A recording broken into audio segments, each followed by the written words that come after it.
देखा भैया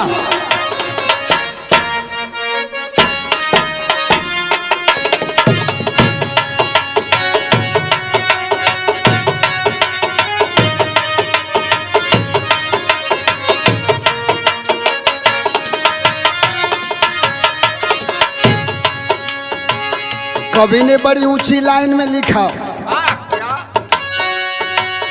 दूसरे पयांगूरी उठावे सारा लोगावा, दूसरे पयांगूरी उठावे सारा लोगावा, आपन आपन भूल के हूँ देखल बा।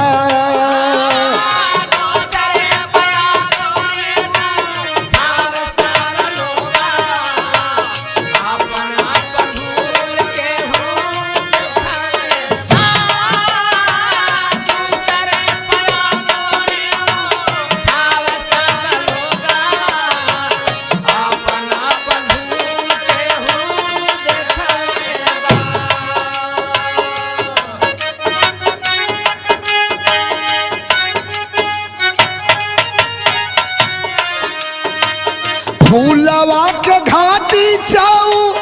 पाती फूल बागिया में,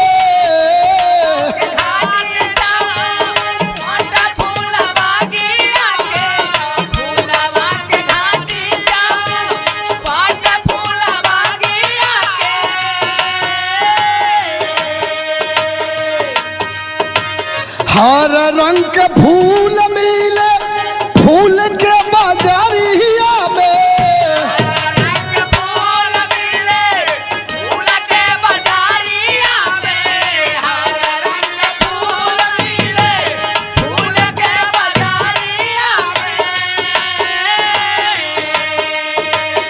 फूलवा के घाटी जाऊ पाती फूल बागिया में, हर रंग के फूल मिले फूल के बाजारिया में, सारा सरोज फूल बेला जूही बगिया में, सारा सरोज फूल बेला जूही बगिया में, गुलरी के फूल केहू देखल बा।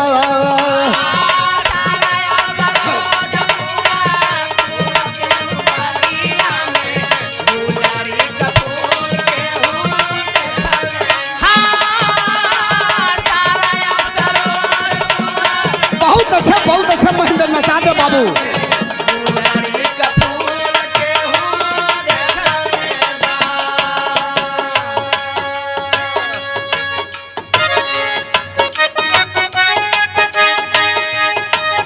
जियो बेटा जियो। चिड़िया घर में चिरैन के लागल बा बाजार हो,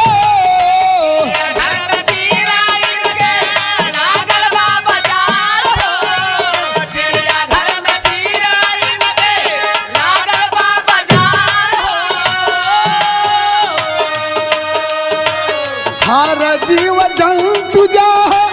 रखल सरकार हो,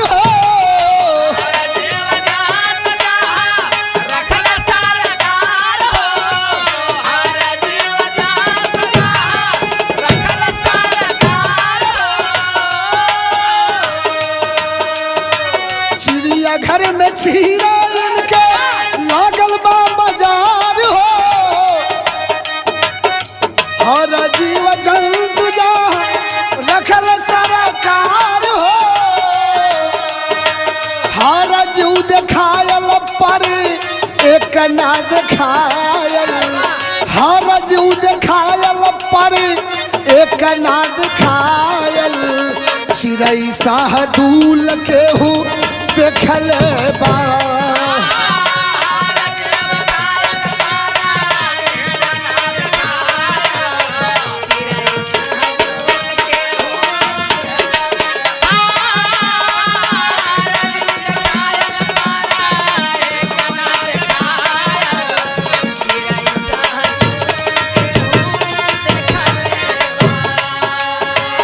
कवि ने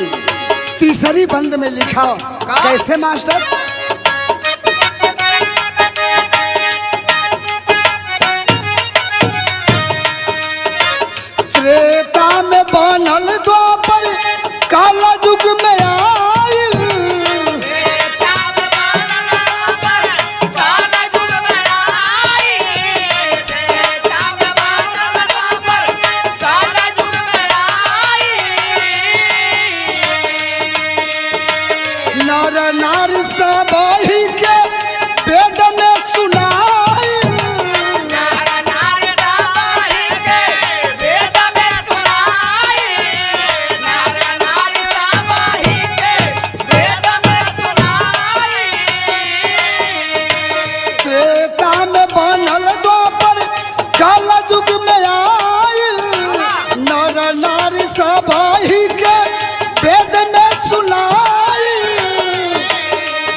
सब केहू देखल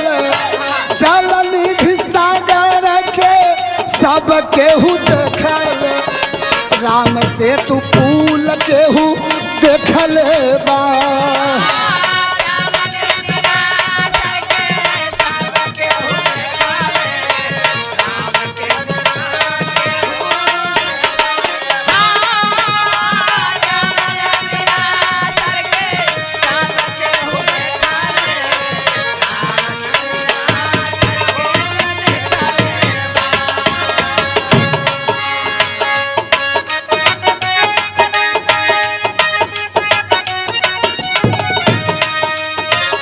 ऐसन विज्ञान बढ़ल धरती पर भैया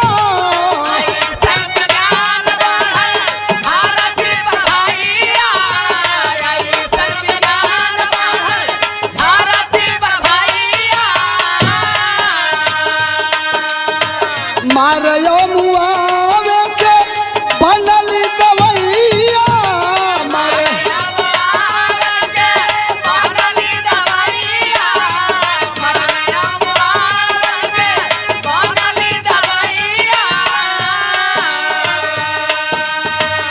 ऐसन विज्ञान बढ़ल धरती पर भैया मारयो मुआवे के बनली दवैया मार के जियावे के ना बनली दवैया के मार के मुआवे के ना बनली दवैया के अमृत का मूल केहू देखल बा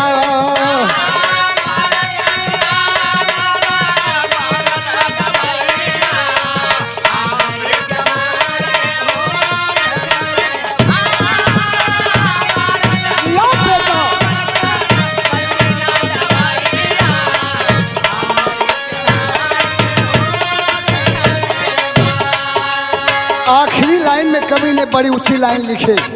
कैसे मास्टर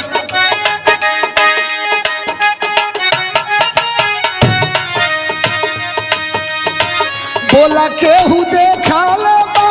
ही जलन के लाश हो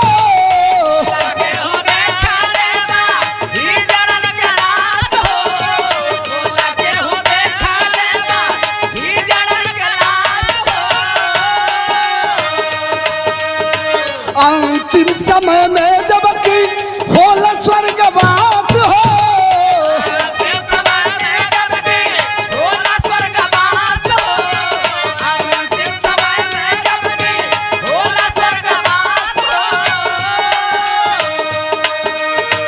बोला केहू देखल बा ही जलन के लाश हो अंतिम समय में जबकि